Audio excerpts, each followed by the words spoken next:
Hello, good morning all of you. मैं आजम sir, आप सबका स्वागत है हमारे यूट्यूब चैनल मैथ्स वाला में। पिछले क्लास में मैंने आप सबको बताए थे क्लास 10 का टॉपिक द्विघात समीकरण के बारे में बताए थे और उससे कुछ क्वेश्चन भी कराए थे एक्सरसाइज 4.1 में। और आज बचे हुए क्वेश्चन को कराने जा रहा हूँ। 4.1 का कुछ क्वेश्चन और बचे हुए हैं, इसलिए आप सब हमारे साथ वीडियो में अंत तक बने रहिएगा। अगर वीडियो अच्छा लगेगा तो चैनल को लाइक, सब्सक्राइब और शेयर जरूर कीजिएगा। चलिए बिना देरी के स्टार्ट करते हैं। कुछ क्वेश्चन जो बचे हुए थे एक्सरसाइज 4.1 में, वो क्वेश्चन है, हमने 4 नंबर तक कराए थे एक का, और 5वां नंबर है। इसमें जांच करना है कि दी गई समीकरण जो है वो द्विघात है या नहीं है। जैसे पहला 5 नंबर क्वेश्चन है कि 2x - 1 into x - 3 equal to x + 5 into x - 1। चलिए इसको सोल्यूशन करेंगे, देखेंगे ये मेरा द्विघात है कि नहीं। पहले इसको हम क्या करते हैं, इस प्रकार के जब भी क्वेश्चन होता है इसको गुना करते हैं। यहाँ पे बीच में कुछ नहीं, ब्रैकेट के क्या है, दोनों गुना है। तो 2x को इससे गुना करेंगे कितना हो जाएगा, 2x², फिर माइनस हो जाएगा 6x, फिर इसको इससे करेंगे तो -x, फिर -1 - 3 बराबर 3 + 3। उसके बाद ये भी इससे करेंगे गुना, हम क्या हो जाएगा x², फिर -x, फिर होगा 5x, फिर -5।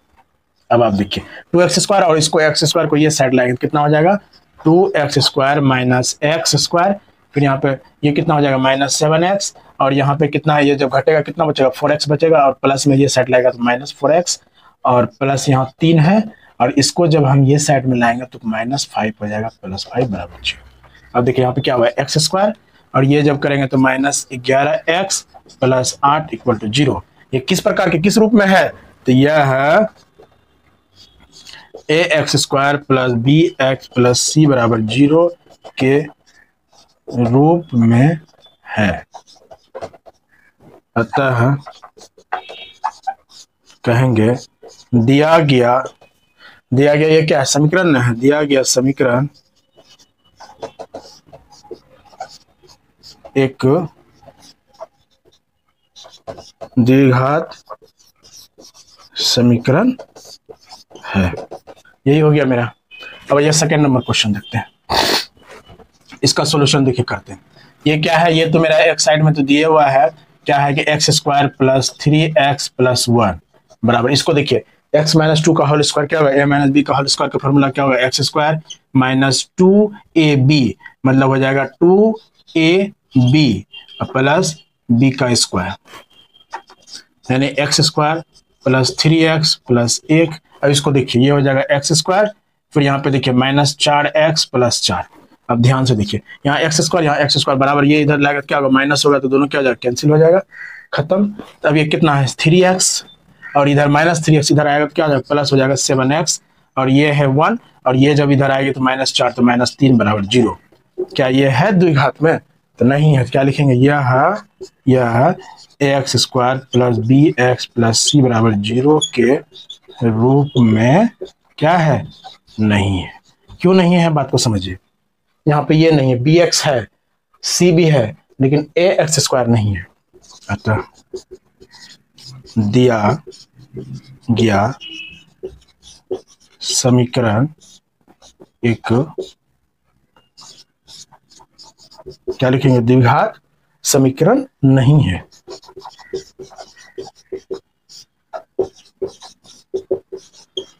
नहीं, यही मेरा हो गया। क्या आगे इसको क्लीन करके फिर बताते हैं।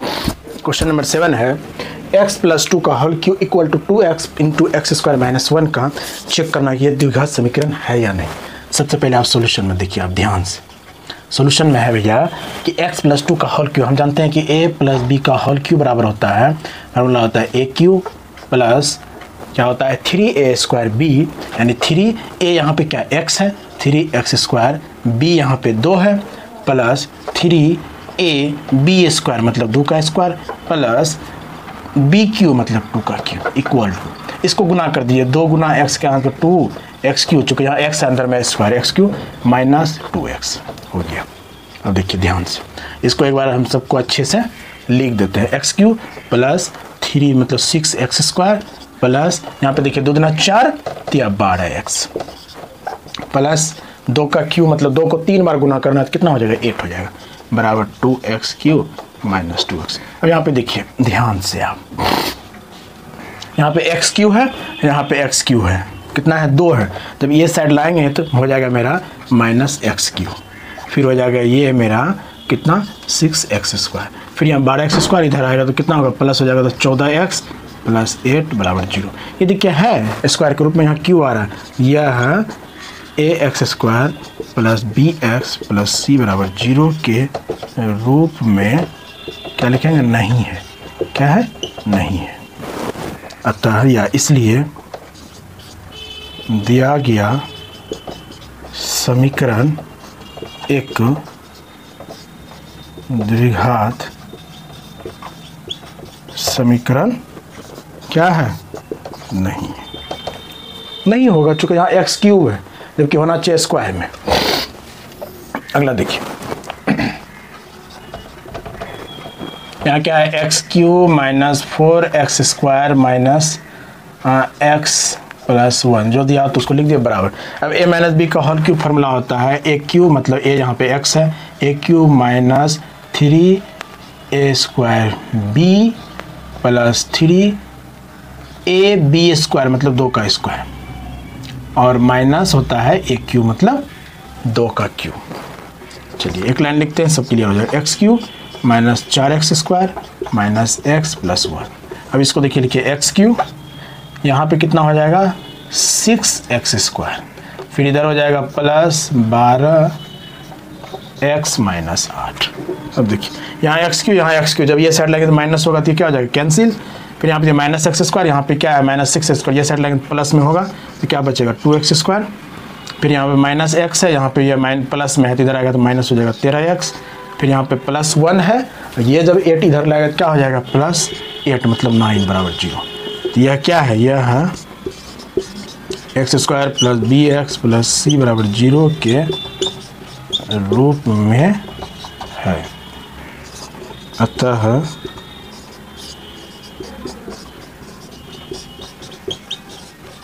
दिया गया समीकरण एक क्या है,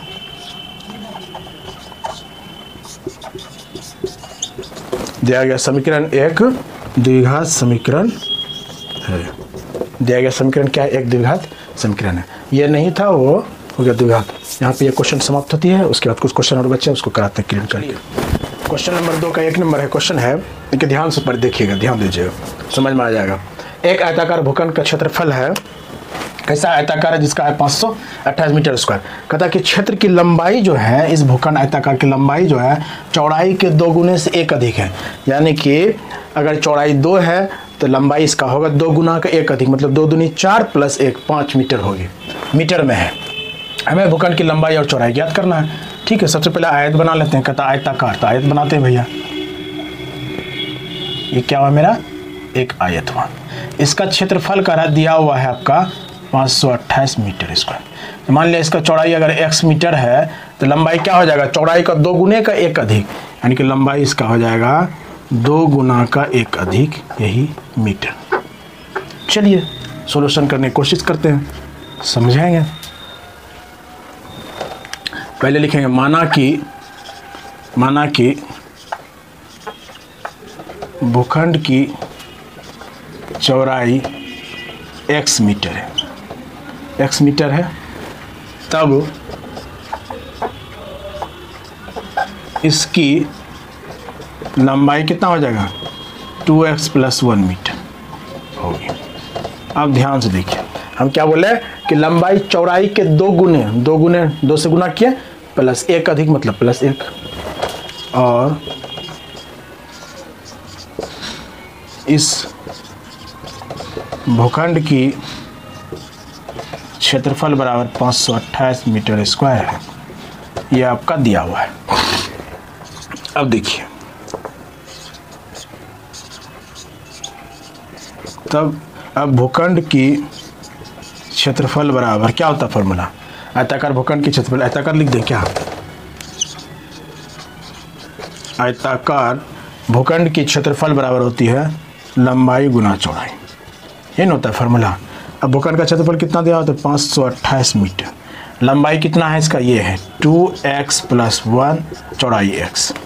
अब देखिए, अब ध्यान से 528 बराबर इसको गुना करें कितना हो जाएगा 2x² + x। अब इसको ये साइड ले जाएंगे, कितना हो जाएगा 2x² प्लस x माइनस 528 बराबर 0।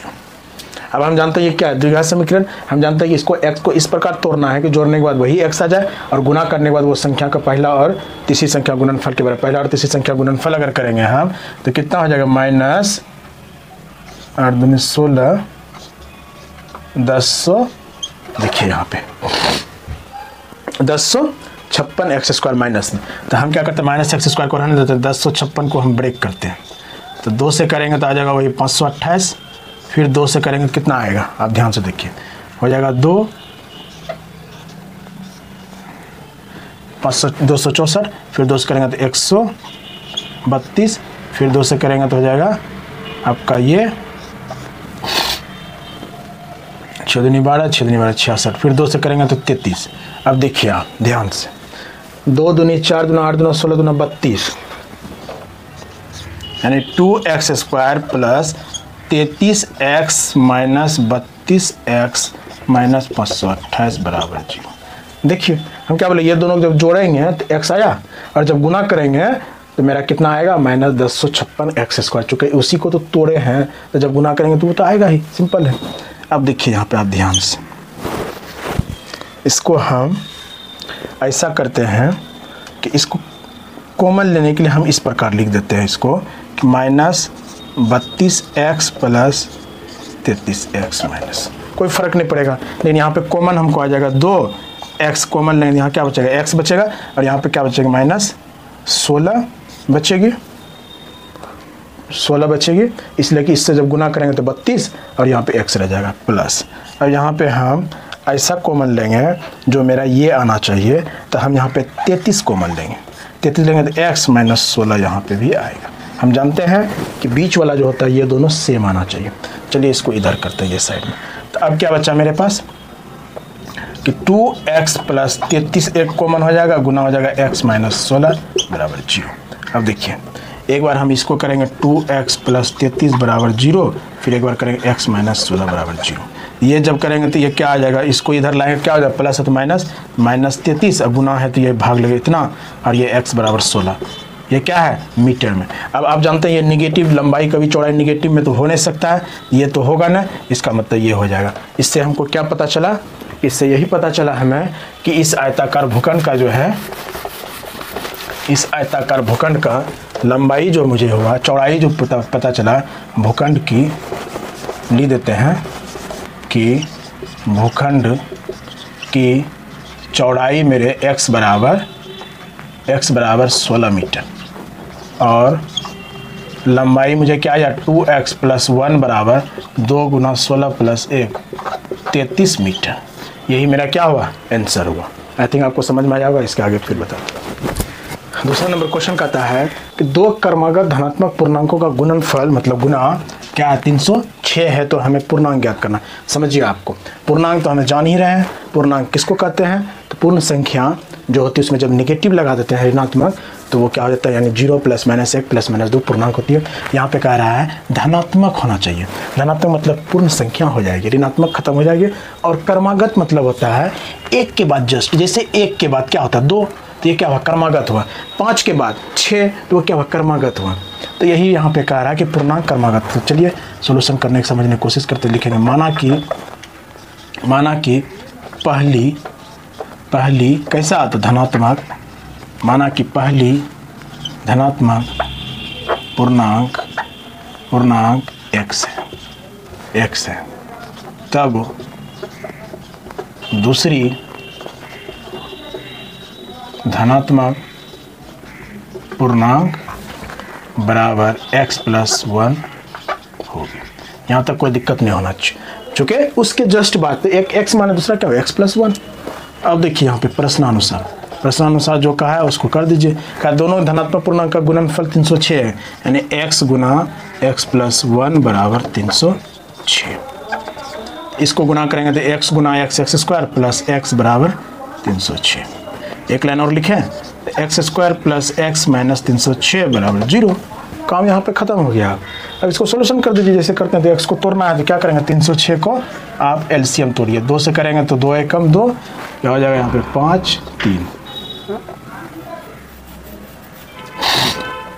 फिर यहाँ पे देखिए 3 से करते हैं, बचते 15 1, फिर 3 से 17 हो गया एक्स स्क्वायर। अब देखिए आप 3 3 9 दूनी 18, 18x माइनस 17x माइनस 306 बराबर 0। जोड़ने के बाद x गुना करने के बाद माइनस 306।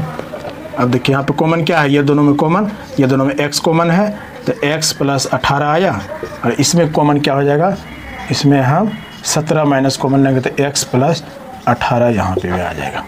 आप ध्यान से देखिए x प्लस 18 जब कॉमन ले लेंगे तो बचेगा x माइनस 17, यानी कि ये दोनों में से किसी एक को बाहर, जैसे मतलब दोनों कॉमन है तो इसको बाहर किया, बचा क्या x माइनस 17। और उतना समझ में आएगा तो सीधा ये समझना है कि ये दोनों में से एक को यहाँ ले लेंगे और ये को एक जगह लिख देंगे बस। फिर देखिए इसको क्या करेंगे, x प्लस 18 बराबर एक बार 0 करेंगे, फिर इसको करेंगे x माइनस 17 बराबर 0। अब आप देखिए x बराबर क्या आ गया माइनस 18, और यहाँ पे x को जब 0 के वह साइड लाएंगे तो 17। हम जानते हैं ये क्या है निगेटिव में और ये क्या है पॉजिटिव मतलब प्लस में, तो मेरा ये वाला होगा, इसलिए धनात्मक पूर्णांक का, ये ऋणात्मक पूर्णांक है, इसलिए हम लिखेंगे पहली धनात्मक पूर्णांक बराबर 17 और दूसरी धनात्मक पूर्णांक मतलब पॉजिटिव पूर्णांक जो होगा वो क्या हो जाएगा, x प्लस 1 बराबर 17 प्लस 1 बराबर 18। यही मेरा क्या हो जाएगा आंसर। आई थिंक आपको समझ में आया होगा। इसके आगे फिर चलिए 3 नंबर क्वेश्चन है, कह रहा है इसको क्वेश्चन को बहुत ध्यान से देखिएगा आप, इसलिए कि एग्जाम में आयु वाला अक्सर एक क्वेश्चन एटलीस्ट आ ही जाती है, इसलिए ध्यान से देखिएगा। कह रहा है कि रोहन की माँ उससे 26 वर्ष बड़ी है, मतलब रोहन की माँ जो है उससे 26 वर्ष बड़ी, अगर रोहन की आयु 10 वर्ष है तो उसकी माँ की आयु 36 वर्ष होगी। उनकी आयु का गुणनफल कहता उनके आयु का जो गुना करेंगे अब से 3 वर्ष बाद पश्चात, 3 वर्ष पश्चात मतलब होते बाद 360 हो जाएगी। तब कहता है रोहन के अभी मतलब वर्तमान मतलब कि अभी प्रेजेंट आयु ज्ञात करनी है। चलिए ज्ञात करते हैं। मानना पड़ेगा, माना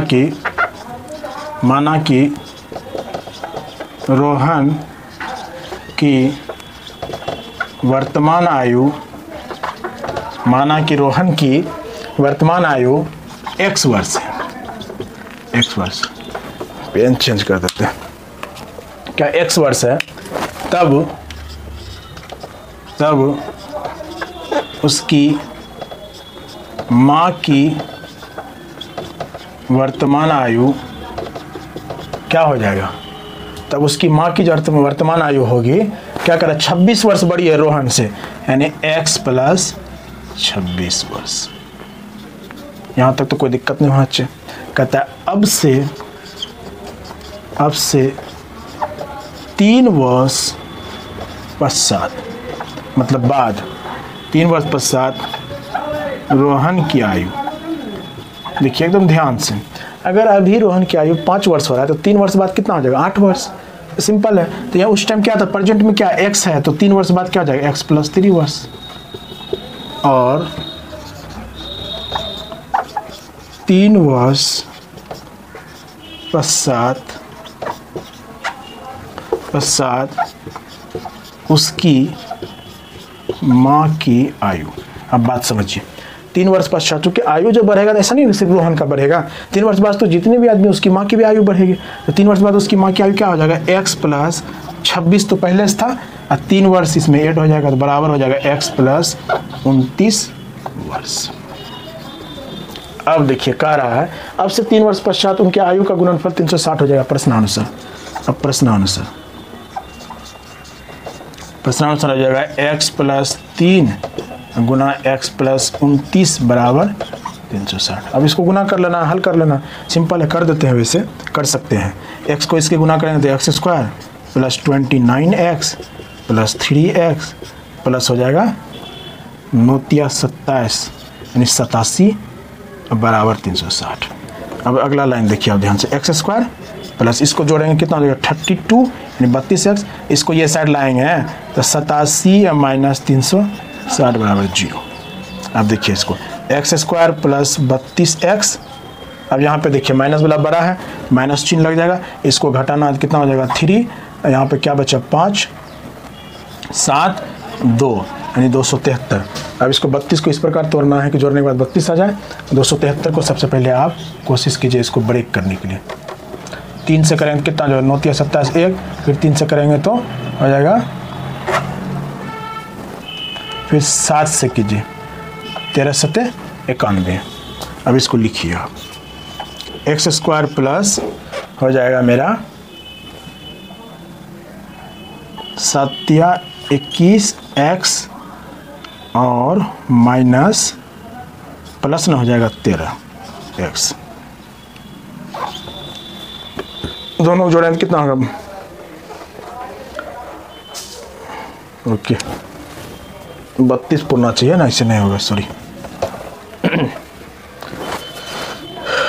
13 या 39 ऐसा करते हैं, देखिए हो गया 13 या 39 हो गया और माइनस 7 एक्स माइनस 273। देखिए इसको जब घटाएं कितना होगा 32 हो जाएगा, और जब गुना करें तो वो हो जाएगा। इसको हम यहाँ पे हल कर लेते हैं, यहाँ पे नहीं देखें तो x कॉमन आ जाएगा, क्या हो जाएगा x प्लस 39 माइनस यहाँ पे हम कितना लें, जो वो आ जाए तो 7 लेंगे तो क्या हो जाएगा x प्लस 39 बराबर 0। गुना करेंगे तो हो जाएगा माइनस 7x, फिर माइनस गुना प्लस ये आ जाएगा। फिर देखिए यहाँ पे कॉमन क्या आ जाएगा x माइनस 7 फिर x प्लस 39 बराबर 0। यानी एक बार इसको हम 0 बराबर करेंगे तो 7 और इसको करेंगे तो क्या होगा माइनस 39। अब आप ध्यान से देखिए, कभी भी एज जो होता है वर्ड्स निगेटिव में तो नहीं हो सकता, ये नहीं होगा, इसलिए ये मेरा ये होगा। कहने का मतलब हुआ कि रोहन x किसको माने थे रोहन, तो रोहन की आयु जो होगी वो होगी 7 वर्ष, और उसकी माँ की आयु अगर ज्ञात करना रहता तो कितना है वर्तमान आयु, क्या मोहन की वर्तमान आयु 7 वर्ष, उसकी माँ का हो जाएगा 26 प्लस 7 कर देंगे तो 33 वर्ष हो जाएगा, समझे। यही है क्वेश्चन, फिर इसके आगे बताते हैं। चलिए चौथा नंबर क्वेश्चन है, लास्ट है इस एक्सरसाइज का, और बहुत अच्छी क्वेश्चन है रेलगाड़ी, इससे भी क्वेश्चन पूछा जाता है अक्सर। क्वेश्चन क्या है ध्यान से देखिएगा, कह रहा है कि एक रेलगाड़ी 480 किलोमीटर की दूरी समान चाल से, मतलब एक समान सेम चाल से, कम बेस नहीं हुआ, अगर 40 किलोमीटर प्रति आवर चल रहा 40 किलोमीटर, अगर 80 चल रहा तो 80 की स्पीड से चलेगी। यदि इसकी चाल चलते चलते कह रहा है कि अगर इसकी चाल 8 किलोमीटर कम कर देते हैं, चाल को कम कर देते हैं, तो तय की गई उसी दूरी, कह रहा है कि वह उसी दूरी को मतलब सेम कितना 480 किलोमीटर को तय करने में 3 घंटा अधिक समय लेता है। बात को समझिए, ये यहाँ से यहाँ तक कितना दूरी है, A to B दूरी है 480 किलोमीटर, और वो अगर एक सपोज बात बोल रहे हैं हम, अगर वो 60 किलोमीटर प्रति आवर की स्पीड से चल रही थी तो उसको सपोज हमको लगता है 5 घंटा लग रहा था तय करने में। लेकिन अगर इससे जैसे वो 8 किलोमीटर रिड्यूस किया, मतलब कम किया, यानी अब कितना चल रहा है 52 किलोमीटर प्रति आवर से स्पीड से चलने लगे, तो इसको क्या हो रहा है 3 घंटा अधिक लग रहा है, मतलब 8 आवर्स लग रहा है। सिंपल है, वही दूरी को तय करने के लिए एक बताएं कि अगर, तो यहाँ पे पता करना है, ये तो हम चाल 60 ले लिए तो बता दिए, लेकिन यहाँ पे पता करना है एग्जैक्ट इसका चाल क्या है। चलिए पता करते हैं। पता करने के लिए हम क्या लिखेंगे, माना कि क्या निकालना है, रेल की चाल, माना कि रेलगाड़ी की चाल बराबर x किलोमीटर प्रति आवर है, क्या है x किलोमीटर प्रति आवर है मान लिया चाल, और रेलगाड़ी द्वारा तय की गई दूरी बराबर कितना है 480 किलोमीटर है। यही है, पेन चेंज करने दीजिए, 480 किलोमीटर है दूरी। अब कह रहा कि अगर अब यदि अच्छा इतना है तब क्या होता है, तब समय बराबर क्या होता है दूरी बटे 4। इसको यहाँ पे ख़त्म ही कर देते हैं, तो समय बराबर दूरी कितना है 480 बटे 4 x किलोमीटर। ये क्या आया आपका, आया आवर्स, मतलब घंटा, क्या आया घंटा आया। समय बराबर दूरी बटे 4, कुछ घंटा आया होगा, आवर्स में कह रहा है। अब यदि रेलगाड़ी की कह रहा है कि रेलगाड़ी की चाल 8 किलोमीटर प्रति आवर कम हो जाती है, तब कौन गाड़ी द्वारा, मतलब रेलगाड़ी द्वारा तय करने में लगा समय बराबर 8 किलोमीटर जब कम कर देंगे भैया तो समय बराबर क्या होता है, वही ना होता है दूरी बटे 4। दूरी कितना है, सेम है 480 किलोमीटर, और उसका दूरी स्पीड हमको चाल को कम कर दिए। चाल कितना था, x था माने 8 किलोमीटर कम कर देती है, क्या आवर्स आया। लेकिन बात को समझिए, प्रश्नानुसार कितना भयंकर बात बोल रहा है। ये बोल रहा है खतरनाक बात कि अगर हम चाल कम करेंगे, आप समझिए बात को, क्या कि यहाँ पे जो दूरी बटे चाल जो होती है तो क्या निकलता है, समय निकलता है। अगर दूरी ये है, अगर इसको चाल को हम कम कर देंगे, चाल मतलब स्पीड से जाना कम कर देंगे, समय हमको ज़्यादा लगेगा। समय कितना ज़्यादा लग रहा है, कह रहा है 3 घंटा ज़्यादा लग रहा है। इसका मतलब है प्रश्नानुसार कि इसमें क्या है मेरा, इसमें समय हमको ज़्यादा लग रहा है। इसका मतलब 480 बटे x माइनस 8, इसका जो समय है इसको कितना अधिक लग रहा है, तो इसमें x को अगर घटा देंगे तो 3 आवर्स, ये मेरा क्या होगा 3 के बराबर हो जाएगी। ये क्या होगा 3 के बराबर हो जाएगी ये आवर, इसलिए कि इसमें समय ज़्यादा है। तो जब ये घटाएंगे कितना ज़्यादा है, जब इसको घटाते हैं तो ये 3 आवर से ज़्यादा है। अगर सपोज मान लें इसमें 8 घंटा लग रहा था, इसमें 5 घंटा लग रहा था, घटाएंगे तो क्या 3 नहीं आएगा। तो वही चीज़ है यहाँ पे। इस प्रकार से इसको आप क्या कीजिएगा कि 400 x माइनस 8 इंटू एक्स लेंगे, तो ये जब एलसीएम लेंगे तो ये कितना हो जाएगा 480x माइनस इसको करेंगे तो 480 गुना x माइनस 8 बराबर 3। इसको जब हम करेंगे कैलकुलेशन, थोड़ा सा कर देते हैं इसको, तो 480x माइनस 480x प्लस हो जाएगा 8 गुना 480 बटे ये नीचे में हो जाएगा x स्क्वायर माइनस 8x बराबर 3। ये आपका कैंसिल हो जाएगा। जब इसको आप कीजिएगा तो 3 यहाँ पे चले जाएगा, कितना होगा 3x स्क्वायर माइनस 24x बराबर ये 8 0 8 8 64 6 8 32 6 हो जाएगा 38। ये आपका आंसर आया, मतलब आंसर नहीं आया, ये आपका द्विघात समीकरण। इसको फिर हल करेंगे, x का मान जो आएगा वही आपका क्या हो जाएगा, चाल हो जाएगा। आई थिंक आप इसको कर सकते हैं, इसमें कुछ नहीं है, सिर्फ इसको 0 से इधर लेंगे। एक स्टेप और करना चाहते हैं, इसको क्या करते हैं 3x square minus 24x minus 3840 बराबर 0। अब इसको हल कर देंगे, x का मान आ जाएगा वही मेरा क्या इस पर आ जाएगा। आज का क्लास यहीं पर समाप्त करते हैं। Thank you. ये बना के जरूर कमेंट में आप लिख के बताइएगा आंसर कितना आया। Thank you.